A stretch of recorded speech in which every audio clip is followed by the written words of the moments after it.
SSC MTS इस बार इस exam ने जबरदस्त हाइप क्रिएट करके रखी है, क्योंकि इस बार वैकेंसीज भी काफी लिमिटेड है और हर एक एस्पिरेंट चाहता है कि चाहे कुछ भी हो जाए इस बार मुझे इस एग्जाम को क्रैक करना ही है।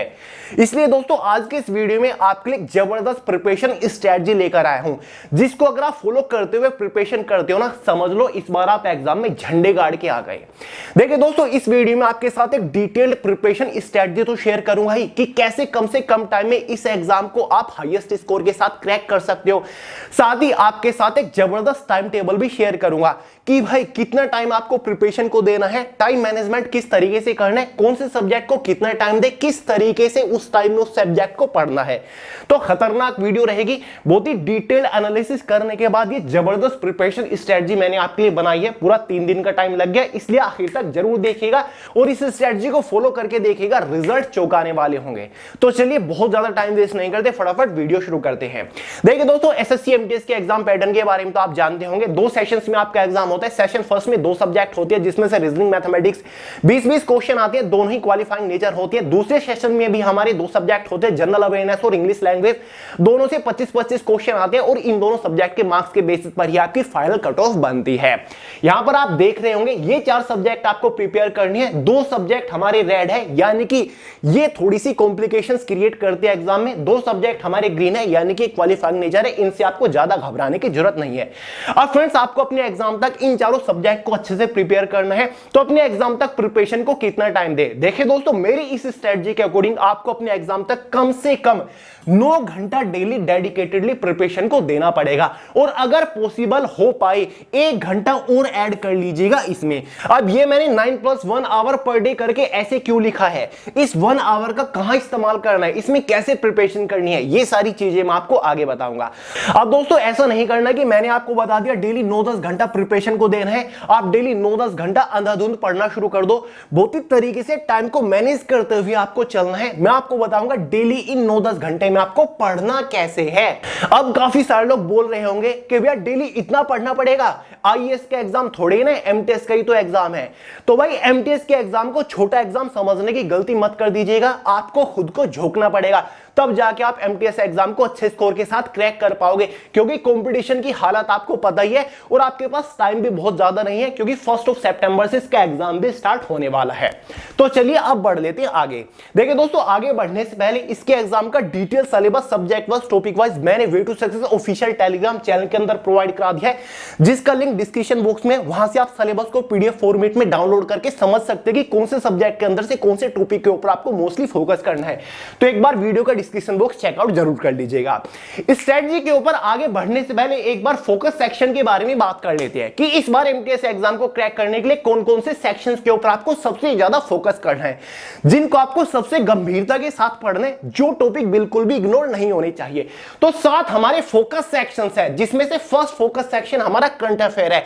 हर एक शिफ्ट में 4 से 5 क्वेश्चन गारंटीडली मिलेंगे, तो करंट अफेयर को इग्नोर करने की कोशिश मत करिएगा। लास्ट 12 मंथ्स के करंट अफेयर के ऊपर सबसे ज्यादा फोकस करिएगा, जिसमें आप अपॉइंटमेंट्स, डेज और theme, global index, award, sport, book और author, international summits, latest scheme, military exercise के ऊपर सबसे ज्यादा फोकस करोगे। दूसरा, जनरल साइंस के ऊपर भी फोकस करिएगा। हर एक सीट में 2 से 3 क्वेश्चन बनते हैं। तीसरा, स्टैटिक जीके के ऊपर अलग से फोकस करिएगा। History, geography, polity, economics, general science तो आप पढ़ लेते हो, लेकिन स्टैटिक जीके को अगर अलग से कवर करोगे तो मजा आ जाएगा, जिसमें folk dance, festival, national movements, books और author, headquarter, solar system, article amendment, monument, temples, national parks, river, lakes, dam, first in India, battle, founder of dynasty, Indus valley civilization, pH value, SI unit, vitamin, disease और chemical formula अगर आप अलग से prepare कर लेते हो तो मजा आ जाएगा, एग्जाम में झंडे गड़ जाएंगे। नेक्स्ट है वोकैबुलरी। इंग्लिश के अंदर वोकैबुलरी के ऊपर अलग से फोकस करिएगा, इसको ज्यादा टाइम दीजिएगा, जिसमें one word substitution, antonym, synonym, idiom, phrase, spelling test को आप डेली फोकस करोगे। कैसे प्रिपरेशन करनी है वोकैबुलरी की वो मैं आपको आगे बता रहा हूं। अंधाधुंध नहीं पढ़ना है, बहुत ही तरीके से पढ़ना पड़ेगा। देखिए दोस्तों, एमटीएस के एग्जाम में एडवांस मैथ से क्वेश्चन नहीं आते, लेकिन एडवांस मैथ मैंने किसी और टॉपिक को कहा है जिनको ज्यादा फोकस करना पड़ेगा एमटीएस के एग्जाम के पॉइंट ऑफ व्यू से, जैसे कि सिंप्लीफिकेशन। काफी सारे लोग इग्नोर करते हैं, लेकिन हर एक सीट में 2-3 क्वेश्चन बन जाते हैं, तो सिंप्लीफिकेशन को अलग से फोकस करेगा। सिंपल और कंपाउंड इंटरेस्ट 2 क्वेश्चन पक्काएंगे, काफी सारे लोग सोल्व नहीं कर पाते, अलग से फोकस करेगा। मेंसुरेशन 2 से 3 क्वेश्चन बनते हैं, इसको ज्यादा टाइम दीजिएगा। और चौथा most important topic pie chart और डेटा इंटरप्रिटेशन। हर एक सीट में 3 क्वेश्चन आपको गारंटी मिलेंगे। तो भाई ये हमारे एमटीएस के एग्जाम के पॉइंट ऑफ व्यू से एडवांस मैथ, इनको समझिए, इन 4 टॉपिक को नहीं छोड़ना है, हार्ड प्रैक्टिस करनी है इनके ऊपर। नेक्स्ट है हमारा कॉम्प्रिहेंशन। इंग्लिश के अंदर कॉम्प्रिहेंशन पैसेज रहता है या फिर हमारा क्लोज टेस्ट रहता है, उसके ऊपर प्रैक्टिस करेगा। 5 क्वेश्चन आपको फ्लैट मिल जाते हैं। अगर आप ज्यादा प्रैक्टिस करोगे तो कम से कम टाइम में उन 5 क्वेश्चन को आप इजीली सोल्व कर लोगे जो कॉम्प्रिहेंशन पैसेज या फिर क्लोज टेस्ट के रहते हैं। तीसरा, रीजनिंग से रिलेटेड आपको paper cutting and folding cover करना पड़ेगा अलग से। फिगरल क्लासिफिकेशन, एम्बेडेड फिगर, हमारा वर्बल में स्टेटमेंट और कंक्लूजन होता है सिटिंग अरेंजमेंट। ये टॉपिक्स काफी सारे स्टूडेंट्स को उलझाते हैं, ये थोड़े लेंथी हो जाती है, ये टाइम कंज्यूमिंग टॉपिक है। तो अगर इनके ऊपर आप थोड़ा ज्यादा फोकस कर लोगे तो मजा आ जाएगा। सिलेबस से हटके इनके ऊपर आपको ज्यादा फोकस करना है। समझ गए? इतनी चीज नोट कर लीजिएगा, फिर स्क्रीनशॉट ले लीजिएगा। स्ट्रेटजी टाइम टेबल के ऊपर आगे बढ़ने से पहले एक बार इंपोर्टेंट बुक्स के बारे में बात कर लेते हैं। हालांकि मैं आपको ऑलरेडी एक बेस्ट बुक के रिगार्डिंग सेपरेट वीडियो प्रोवाइड कर चुका हूं कि कैसे आप सेल्फ स्टडी करके घर बैठे इन एग्जाम को क्रैक कर सकते हो। तो सारी बुक इस वीडियो में मैंने बता रखी है, लिंक डिस्क्रिप्शन बॉक्स में देख लीजिएगा। फिर भी एक बार किस सब्जेक्ट के लिए किस टाइप की बुक से आपको प्रिपरेशन करनी चाहिए। फर्स्ट सब्जेक्ट है न्यूमेरिकल एबिलिटी। इसके लिए हमारी खुद की एक मैथमेटिक्स ब्रीफ बुक आती है, बाइलिंगुअल बुक है। इस बुक के अंदर दिए गए हर एक क्वेश्चन के ऊपर 2 बार अच्छे से प्रैक्टिस कर लीजिएगा, क्वेश्चन बाहर नहीं जाएगा। जबरदस्त बुक है। बुक का लिंक डिस्क्रिप्शन बॉक्स में, अगर परचेज नहीं करी, परचेज करके तैयारी शुरू कर दीजिए, टाइम वेस्ट मत करिए। नेक्स्ट है जनरल अवेयरनेस। जनरल अवेयरनेस के लिए कोई थ्योरेटिकल बुक ले लीजिएगा जिसमें आपको टॉपिक वाइज स्टोरी की तरह दे रखा हो, जिससे आप अपना बेसिक कॉन्सेप्ट क्लियर कर सकते हो। जैसे कि हमारी ल्यूसेंट की बुक आती है या फिर हमारी खुद की वे टू सक्सेस की बुक है, history, geography, polity, economics, general science, आप स्टोरी की तरह क्लियर कर सकते हो। साथ ही previous year topic wise compilation आपको प्रिपेयर करना पड़ेगा। कोई ऐसी बुक परचेज कर लीजिएगा जिसमें एसएससी एग्जाम में पूछे गए प्रीवियस ईयर क्वेश्चंस दे रखे हो टॉपिक वाइज, जैसे कि किरण पब्लिकेशन, घटना चक्र की काफी सारी बुक अवेलेबल है। तीसरा, वे टू सक्सेस की यानी कि हमारी एक जनरल अवेयरनेस की बुक आती है, ये वाली, ठीक है। इसके लास्ट 40 पेजेस के ऊपर स्टैटिक जीके के सभी मोस्ट इंपोर्टेंट टॉपिक दे रखे हैं। एग्जाम से पहले वो सभी टॉपिक्स अच्छे से कवर हो जाने चाहिए, क्वेश्चन बाहर नहीं जाएगा। नेक्स्ट है इंग्लिश लैंग्वेज। इंग्लिश लैंग्वेज के लिए कोई थ्योरेटिकल कॉन्सेप्चुअल बुक परचेज कर लीजिएगा। मैंने आपको बताई थी ल्यूसेंट का बुक इस बार सबसे बेस्ट रहेगा। ये एक बुक आता है ल्यूसेंट का, इससे प्रिपरेशन करिएगा, मजा आ जाएगा। इसमें इंग्लिश को हिंदी के थ्रू समझाया हुआ है। साथ ही previous year topic wise compilation with solution भी कवर कर लीजिएगा, यानी कि कोई ऐसी बुक जिसमें एसएससी एग्जाम में पूछे गए इंग्लिश के प्रीवियस ईयर क्वेश्चन दे रखे हो टॉपिक वाइज, वही किरण पब्लिकेशन या फिर घटना चक्र की बुक आती है। रीजनिंग के लिए आप किसी भी बुक से प्रिपरेशन कर सकते हो, मल्टीपल बुक आप पढ़ सकते हो क्योंकि रीजनिंग इजी है, क्वालिफाइंग नेचर कर लोगे। या फिर एक अरिहंत के आर के झा की बुक आती है, बेस्ट है इस एग्जाम के पॉइंट ऑफ व्यू से। या फिर अगर आपके पास मास्टर रीजनिंग है तो आप रीजनिंग में और एडवांस लेवल के स्टूडेंट बनने के लिए आप मास्टर रीजनिंग को भी पढ़ सकते हो। मॉक टेस्ट के लिए क्या करें? देखिए दोस्तों, exam oriented 30 mock test series आपको कोई ऑफलाइन या फिर online mock test series purchase कर लेनी है, जिसमें कम से कम 30 मॉक टेस्ट होने चाहिए। अब ये 30 मॉक टेस्ट लगाने कैसे हैं वो मैं आपको आगे बताऊंगा। एक चीज अपने माइंड में सेट कर लीजिए, अगर आपको किसी भी एग्जाम में अच्छा स्कोर करना है तो आपको ज्यादा से ज्यादा मॉक टेस्ट के ऊपर प्रैक्टिस करनी ही पड़ेगी। अब फाइनली बात करते हैं स्ट्रेटजिकल टाइम टेबल के बारे में कि भैया प्रिपरेशन करनी कैसे है, किस सब्जेक्ट के लिए किस तरीके से बढ़े, किस सब्जेक्ट को कितना टाइम दे। अब फ्रेंड्स मेरे कुछ बुलेट पॉइंट्स हैं, उनको समझिए। फर्स्ट, जितना ज्यादा हो सके सेल्फ स्टडी करने की कोशिश करिएगा। अगर फिर भी कोई टॉपिक का कॉन्सेप्ट क्लियर करने के लिए आपको किसी टीचर, क्लास या फिर लेक्चर की हेल्प लगती है तो अगर आप 1 घंटे का लेक्चर ले रहे हो तो उसका 1.5 गुना मतलब 1.5 घंटा आपको सेल्फ स्टडी करना है उसी पर्टिकुलर टॉपिक को। यह होती है परफेक्ट प्रिपरेशन की डेफिनेशन।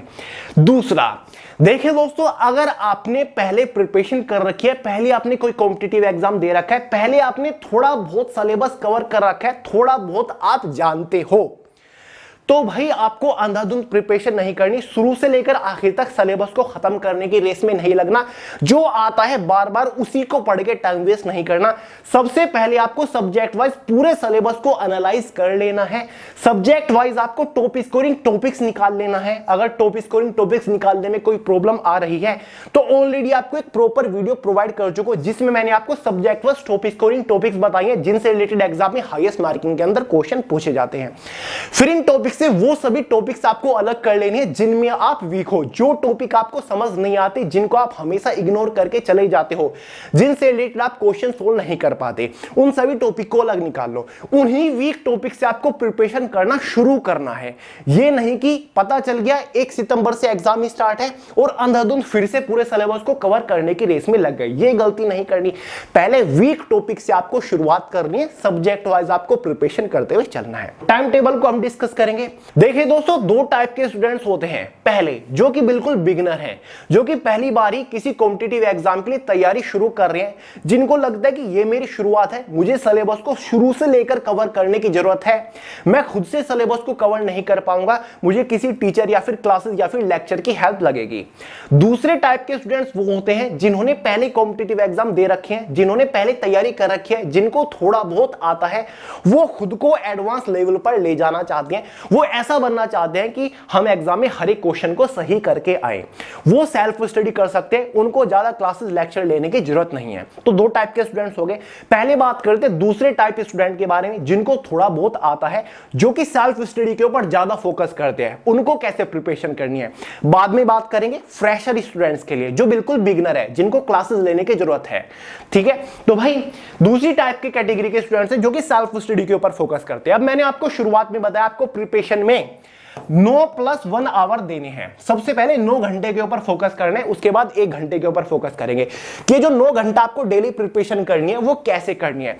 इस 9 घंटे को आपको 4 डिफरेंट टाइम स्लॉट्स में डिवाइड कर लेना है। आपको 9 घंटे लगातार पढ़ने नहीं बैठना है, आपको टाइम दे दे के पढ़ना है। 4 टाइम स्लॉट्स में डिवाइड कर लो। फर्स्ट टाइम स्लॉट हमारा मॉर्निंग में 3 घंटे का रहेगा, दूसरा टाइम स्लॉट हमारा 2 आवर का रहेगा, तीसरा टाइम स्लॉट भी हमारा 2 घंटे का रहेगा, चौथा टाइम स्लॉट भी हमारा 2 घंटे का रहेगा। अगर आप देखोगे हमारे 9 घंटे 4 टाइम स्लॉट में डिवाइड हो गए। तो इस तरीके से आपको प्रिपरेशन करनी है।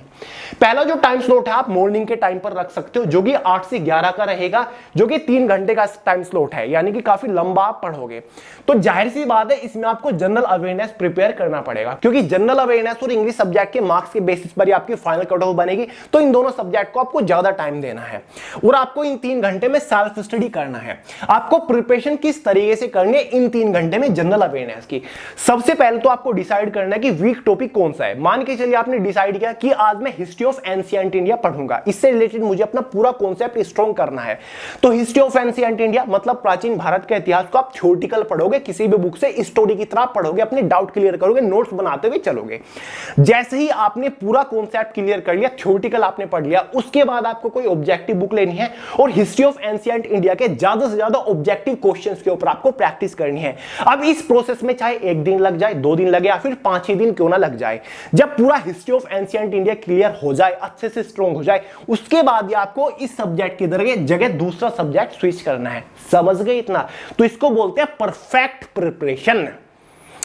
दूसरी चीज, दूसरा टाइम स्लॉट जो हमारा है वो भी 2 घंटे का, वो 12 से 2 का रहेगा। 11 और 12 के बीच में 1 घंटे का गैप दे दीजिएगा, उसमें आप थोड़ा सा टहल सकते हो, रेस्ट कर सकते हो, पानी वगैरह पी सकते हो, जिससे जो आपने पहले 3 घंटे में पढ़ा वो अच्छे से आपका माइंड एक्सेस कर सके, उस चीज को, डेटा को स्टोर कर सके। तो 1 घंटा बीच में दीजिएगा। और जो लगातार आप 3 घंटे पढ़ रहे हो ना, उसमें भी 10-10, 15-15 मिनट का गैप आप लेते रहिएगा। ठीक है, दूसरे टाइम स्लॉट में आप मैथमेटिक्स पढ़िएगा, क्योंकि ये हमारा 2 घंटे का है और मैथ्स हमारा क्वालिफाइंग नेचर है, BC क्वेश्चन आएंगे, तो यहां पर आप केवल इसको 2 ही घंटा दो डेली। ठीक है, और इसको भी आप सेल्फ स्टडी करोगे। जो वीक टॉपिक है, मान के चलिए सिंपल और कंपाउंड इंटरेस्ट वीक है, तो सबसे पहले उसी टॉपिक को उठाइए, उससे रिलेटेड अपना डाउट क्लियर करिए, उससे रिलेटेड ज्यादा से ज्यादा एग्जांपल सोल्व करिए, सॉल्यूशन देख के सोल्व करिए, ऑब्जेक्टिव क्वेश्चन सोल्व करिए, क्योंकि आपको अपना कॉन्सेप्ट स्ट्रॉन्ग करना है।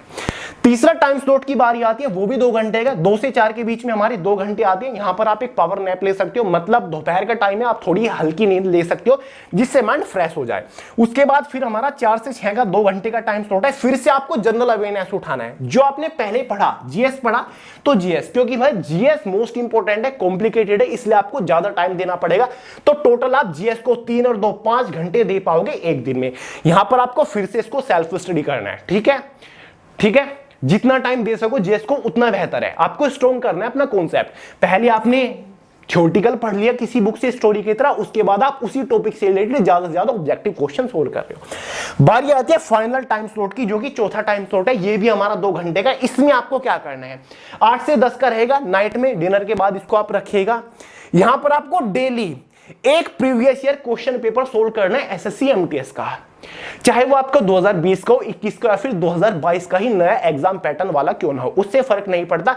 हमें तो उन रियल क्वेश्चंस के ऊपर प्रैक्टिस करनी है जो कि एसएससी एमटीएस के एग्जाम में पूछे जा चुके हैं।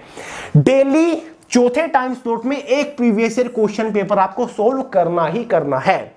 45 और 45 90 मिनट 90 मिनट का एक टाइम मोबाइल के अंदर टाइमर लगा लेना है। उन 90 मिनट्स के अंदर आपको वो क्वेश्चन पेपर सोल्व करके देखना है। उसके बाद 30 मिनट्स में आपको उसको चेक करना है, देखना है कहां कहां पर कमी रही है, मैं फिलहाल कौन से सेक्शन के अंदर वीक हूं, कौन से सब्जेक्ट के अंदर वीक हूं, किस टॉपिक से रिलेटेड मैं क्वेश्चन सोल्व नहीं कर पा रहा। जो भी कमी निकलती है अगले दिन सबसे पहले उसी कमी को दूर करने की कोशिश करिए, उसी कमी के ऊपर काम करिए। इससे आपका जो लेवल है ना वो यहां से यहां पहुंच जाएगा। डेली ये काम करना ही करना है। बहुत सारी मार्केट के अंदर ऐसी बुक है जो कि एसएससी एमटीएस के previous year question paper provide कराती है, सोल्ड प्रीवियस ईयर प्रोवाइड कराती है, या फिर गूगल कर लीजिएगा क्योंकि एसएससी एग्जाम होने के 5-6 दिन बाद ही आंसर की जारी कर देता है, तो वहां पर आपको सभी क्वेश्चन मिल जाएंगे। ठीक है, तो भाई ये जो टाइम टेबल है ना वो मंडे टू फ्राइडे का है। सैटरडे संडे क्या करना है वो मैं आपको आगे बताऊंगा। अब आप पूछोगे कि भी आपने वोकैबुलरी नहीं बताई, कैसे पढ़नी है, करंट अफेयर्स नहीं बताई कैसे पढ़नी है, वो मैं आपको आगे बताऊंगा। अब आपने एक और चीज नोटिस करी होगी, यहां पर मैंने 30 मिनट रिवीजन लिखा है। जब भी आप डेली 3 घंटा पहले टाइम स्लॉट में प्रिपरेशन करने बैठो, सबसे पहले आपको पहले 30 मिनट रिवाइज करना है जो आपने पहले दिन पढ़ा, जो आपने पहले टाइम स्लॉट में पहले दिन पढ़ा होगा जीएस के अंदर, आपको 30 मिनट पहले उसको रिवाइज करना है। जो नोट्स वगैरह बनाए होंगे उनको आपको देखना है। दूसरे टाइम स्लॉट में भी पढ़ना शुरू करने से पहले पहले दिन जो आपने पढ़ा था वो आपको रिवाइज करना है। तो पहले आपको हर टाइम स्लॉट में 30 मिनट रिवीजन को देने पड़ेंगे। क्लियर है? तो ये आपका एक परफेक्ट प्रिपरेशन हो जाती है। अब सब्जेक्ट कैसे स्विच करना है, जैसे कि पहले टाइम स्लॉट में 3 घंटा आप जीएस को दे रहे हो, तीसरे टाइम स्लॉट में जीएस को दे रहे हो।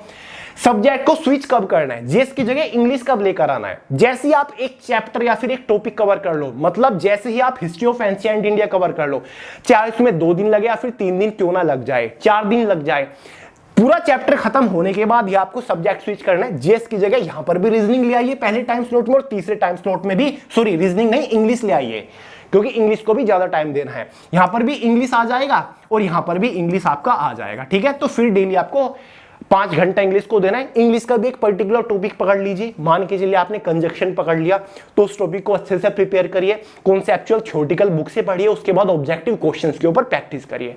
ठीक है, इस तरीके से आपको प्रिपरेशन करते हुए चलना है। ऐसे ही आपको क्वालिफाइंग नेचर वाली सब्जेक्ट के साथ करना है। मान के चलिए आप मैथमेटिक्स के अंदर सिंपल और कंपाउंड इंटरेस्ट पढ़ रहे हैं, इस चैप्टर को खत्म करने में आपको 3-4 दिन लग गए। जैसे चैप्टर खत्म होता है आपको यहाँ पर दूसरा सब्जेक्ट ले आना, मतलब आपको यहाँ पर रीजनिंग ले आना है। ठीक है, फिर रीजनिंग का एक पर्टिकुलर चैप्टर पढ़िए, जैसे एक चैप्टर खत्म होता है फिर आपको सब्जेक्ट स्विच कर लेना है। अब देखिए दोस्तों, सैटरडे संडे क्या करना है वो मैं आपको बताऊंगा। पहले बात कर लेते हैं फ्रेशर स्टूडेंट्स की स्ट्रेटजी के बारे में, जो बिगिनर है, जिनको क्लासेस वगैरह की जरूरत पड़ेगी। देखिए दोस्तों, आपको भी इन 9 घंटे को 4 टाइम स्लॉट में डिवाइड कर लेना है। बस फर्क इतना है कि यहां पर आपका पहला टाइम स्लॉट 2 घंटे का रहेगा, दूसरा टाइम स्लॉट 3 घंटे का रख लीजिएगा, तीसरा टाइम स्लॉट 2 घंटे का, फिर चौथा टाइम स्लॉट आप 2 घंटे का रखिएगा। अब ऐसे ही दोस्तों आपको एक दिन में केवल 2 ही सब्जेक्ट को कवर करते हुए चलना है। मान के चलिए आपने डिसाइड किया कि आज मैं मैथमेटिक्स और जनरल अवेयरनेस पढ़ूंगा, और इन दोनों सब्जेक्ट का बेसिक कॉन्सेप्ट क्लियर करने के लिए आपको किसी टीचर या फिर लेक्चर या फिर क्लासेस की हेल्प लगेगी। तो भाई पहला टाइम स्लॉट आपका 2 घंटे है, उसमें से 8 से 9 यानी कि 1 घंटा आप मैथमेटिक्स की क्लास ले सकते हो। मैथमेटिक्स का जो चैप्टर आज आप पढ़ने वाले हो, सबसे पहले मॉर्निंग में ही उस चैप्टर का आप एक लेक्चर ले लीजिए, जिससे आपका बेसिक कॉन्सेप्ट क्लियर हो जाएगा। उसके बाद दूसरा सब्जेक्ट पढ़ना आपने डिसाइड किया था जनरल अवेयरनेस, तो फिर 9 से 10 1 घंटा आप जनरल अवेयरनेस का कोई ऑनलाइन लेक्चर वगैरह ले सकते हो, क्योंकि आज तो ऑनलाइन लेक्चर्स की बहुत ही बढ़िया फैसिलिटी है। यूट्यूब के ऊपर सर्च करिए, आपका काम हो जाएगा। ठीक है, मान के चलिए आप हिस्ट्री ऑफ एंशिएंट इंडिया के अंदर हड़प्पा सभ्यता पढ़ोगे, तो उससे रिलेटेड कोई क्लास ले लीजिए, मैराथन ले लीजिए, आपका बेसिक कॉन्सेप्ट क्लियर हो जाएगा। उसके बाद खुद आप सेल्फ स्टडी कर सकते हो दिन भर। तो पहला टाइम स्लॉट आपका खत्म हो गया 10 बजे तक, 10 से 11 गैप दीजिएगा 1 घंटे का, फिर 3 घंटे दूसरा टाइम स्लॉट हमारा स्टार्ट हो जाएगा 11 से 2 बजे का। इसमें आप जनरल अवेयरनेस पढ़िएगा। जनरल अवेयरनेस को ज्यादा टाइम आपको देना पड़ेगा, क्योंकि भाई इसके मार्क्स के बेसिस पर फाइनल कट ऑफ बनेगी। जो आपने क्लास में पढ़ा था उसी को आपको सेल्फ स्टडी करना पड़ेगा। बुक खोल के खुद से पढ़िएगा, थ्योरेटिकल पढ़िएगा, उस टॉपिक से रिलेटेड ज्यादा से ज्यादा ऑब्जेक्टिव क्वेश्चन सोल्व करिएगा। उसके बाद तीसरा टाइम स्लॉट भी हमारा 2 घंटे का, 4 से 6 बजे आप इसको रख सकते हैं, बीच में आप गैप देख सकते हैं, रेस्ट कर सकते हैं। अच्छा, मैथमेटिक्स सब्जेक्ट को आप कवर करिएगा, क्योंकि मैथ्स का ही आपने 1 घंटे का लेक्चर लिया था, जो आपने ऑनलाइन क्लास में पढ़ा था जो टॉपिक, उसी को आपको सेल्फ स्टडी करना है। ज्यादा से ज्यादा ऑब्जेक्टिव क्वेश्चन सोल्व करने की कोशिश करिएगा, खुद से टाइम देना। चौथा टाइम स्लॉट भी हमारा 2 घंटे का, उसमें सेम वही करना है आपको। 8 से 10 बजे का आप इसको रख सकते हैं। एक प्रीवियस ईयर क्वेश्चन पेपर आपको बिंदास सोल्व करना है, ठीक है। 90 मिनट टाइमर लगा लीजिए मोबाइल के अंदर और उसको सोल्व करिए। फिर आधा घंटा देखिए क्या कमी रही है, क्या गलती आपने की है, उन कमियों को अगले दिन सोल्व करने की कोशिश करिएगा। और वही जैसे ही डेली कोई टाइम स्लॉट स्टार्ट हो आपका प्रिपरेशन का, 30 मिनट सबसे पहले आपको रिवाइज करना है। क्या रिवाइज करना है? जो आपने पहले दिन पढ़ा था। हर टाइम स्लॉट में 30 मिनट पहले आपको रिवाइज करना है जो आपने पहले दिन पढ़ा था। रिवीजन मोस्ट पावरफुल, रिवीजन सबसे ज्यादा स्ट्रॉन्ग करता है आपको। मंडे टू फ्राइडे का भाई ये टाइम टेबल मैंने आपको बता दिया। अब बात करते हैं कि भाई सैटरडे संडे में आपको क्या करना है, और क्योंकि मैंने आपको मॉक वगैरह करंट अफेयर अभी तक कुछ नहीं बताए, वो यहां पर आएगा। मंडे टू फ्राइडे आपको इस तरीके से प्रिपरेशन करनी है। सैटरडे में आपको क्या करना है, इनिशियल फेज में यानी कि शुरुआती दिनों में आपको एक मॉक टेस्ट लगाना है। कोई भी ऑफलाइन या फिर online mock test series purchase कर लीजिएगा, जहां पर कम से कम 30 मॉक टेस्ट आपके पास होने चाहिए। एग्जाम से पहले कम से कम 30 मॉक टेस्ट के ऊपर प्रैक्टिस कर लीजिएगा। डेली सैटरडे में एक मॉक टेस्ट लगाइए। ये फ्रेशर्स के लिए है। अगर आप फ्रेशर्स नहीं हो, अगर आप बिगिनर नहीं हो, तो आप डेली एक मॉक टेस्ट कहीं पर भी मैनेज कर सकते हो एक्स्ट्रा टाइम निकाल के, ठीक है। या फिर हफ्ते में 2-3 आप लगा सकते हो शुरुआत में। बाकी जब एग्जाम के 15 दिन बच जाए ना, फिर तो आपको डेली एक मॉक टेस्ट लगाना पड़ेगा। तो शुरुआती फेज में बिगिनर स्टूडेंट्स सैटरडे में एक मॉक टेस्ट लगाइएगा। साथ ही आपको वीकली रिवीजन भी करना है। जो आपने पूरे हफ्ते पढ़ा मंडे टू फ्राइडे, वो आपको अच्छे से रिवाइज करना है। नोट्स वगैरह बनाए होंगे, उनको अच्छे से मेंटेन करिएगा, उनको रिवाइज करिएगा। उसके बाद संडे के दिन आपको क्या करना है, ईयरली करंट अफेयर्स के ऊपर फोकस करना है। यहां पर आपको टॉपिक वाइज करंट अफेयर तो पढ़ने हैं, मतलब जैसे कि मैंने आपको टॉपिक स्कोरिंग टॉपिक वाली वीडियो में बताया था ना, कि अपॉइंटमेंट्स को अलग से कवर करिएगा, इंपॉर्टेंट समिट्स को अलग से कवर करिएगा, जो योजनाएं स्कीम्स हैं उनको अलग से कवर करिएगा। तो ये तो आपको कवर करने ही है। साथ ही आपको मंथ वाइज भी करंट अफेयर कवर करते हुए चलना है। जैसे कि मैंने आपको बताया जून 2022 से लेकर के अब तक के, मतलब सितंबर 2023 तक के करंट अफेयर्स कवर करने हैं। तो भाई हर संडे एक मंथ पकड़ लीजिएगा। मान के चलिए पहले आपने डिसाइड किया पहले संडे की मैं जून 2022 के करंट अफेयर कवर करूंगा, तो एक महीना वहां पर कवर करा। फिर अगले हफ्ते संडे आप जुलाई 2022 के करंट अफेयर कवर करिए, ठीक है। इस तरीके से आपको एक एक महीना भी कवर करना है और टॉपिक वाइज भी करंट अफेयर पढ़ने हैं। तो भाई संडे का दिन पूरा आपका करंट अफेयर्स को अगर दे दो, काम बन जाएगा। डेली करंट अफेयर्स के ऊपर टाइम वेस्ट करने की जरूरत नहीं है। अगर कोई टीचर आपको कंपाइलेशंस करंट अफेयर का प्रोवाइड करा रहा है, वहां से आप प्रिपरेशन कर सकते हो। कोई टीचर आपको मैराथन प्रोवाइड करा रहा है पूरे साल की, वहां से आप करंट अफेयर्स को प्रिपेयर कर सकते हो, नोट्स वगैरह बना सकते हो, बेटर ऑप्शन है। अब देखिए कुछ बुलेट पॉइंट्स हैं जिनके ऊपर ध्यान देना है। Daily 10 minutes current affairs revision. जो आपने संडे में करंट अफेयर पढ़ा ना, डेली आपको 10 मिनट। अब ये जो 1 घंटा मैंने आपको शुरुआत में बताया था ना, ये 1 घंटा, 9 घंटे के तो मैंने आपको बता दिया, 4 टाइम स्लॉट बनेंगे। अब इस 1 घंटे की बारी आती है। 10 घंटा आपको प्रिपरेशन करनी है, 9 घंटा मैं आपका टाइम टेबल बता दिया। अब इस 1 घंटा कैसे करना है, इस 1 घंटे को आप हंसते खेलते कूदते मैनेज कर सकते हो, ठीक है। कहीं पर भी आप इस 1 घंटे को छोटे छोटे टाइम स्लॉट में मैनेज कर सकते हो। जैसे कि डेली 10 मिनट आपको करंट अफेयर का रिवीजन करना है, सोने से पहले या फिर उठने के बाद, कैसे भी कर सकते हो। जो आपने संडे में करंट अफेयर पढ़ा उसको 10 मिनट आपको हल्का सा रिवीजन कर लेना है, ठीक है। साथ ही डेली 10-10 वोकैबुलरी भी आपको प्रिपेयर करते हुए चलनी है। 5 टाइप की हमारी वोकैबुलरी है, 1 word substitutions, antonym, synonym, idiom phrase, spelling test. अगर आप डेली 10-10 वोकैबुलरी भी प्रिपेयर करते हुए चल रहे हो, अगर आपके एग्जाम के लिए मैक्सिमम 50 डेज भी बचे हुए हैं, अगर आप इसको 50 से मल्टीप्लाई करोगे तो 500 आप एक टाइप की वोकैबुलरी प्रिपेयर कर चुके होंगे अपने एग्जाम तक। वोकैबुलरी कितने टाइप की है, 5 टाइप की है, तो मल्टीप्लाई कर दीजिए 500 से, तो आप 2500 वोकैबुलरी प्रिपेयर कर चुके होंगे अपने एग्जाम तक, और वो भी बहुत ही अच्छे से। तो ओवरलोड मत होना, एक ही साथ वोकैबुलरी प्रिपेयर करने की कोशिश मत करिएगा। 10-10 वोकैबुलरी, एक दिन में आपने 10 वन वर्ड सब्स्टिट्यूशन पढ़ लिए, 10 antonym, 10 synonym, 10 idiom phrase, 10 spelling test, तो आपका काम हो जाएगा अपने एग्जाम तक। 2500 वोकैबुलरी आप कवर कर चुके होंगे। Make subject wise topic wise notes in easy form.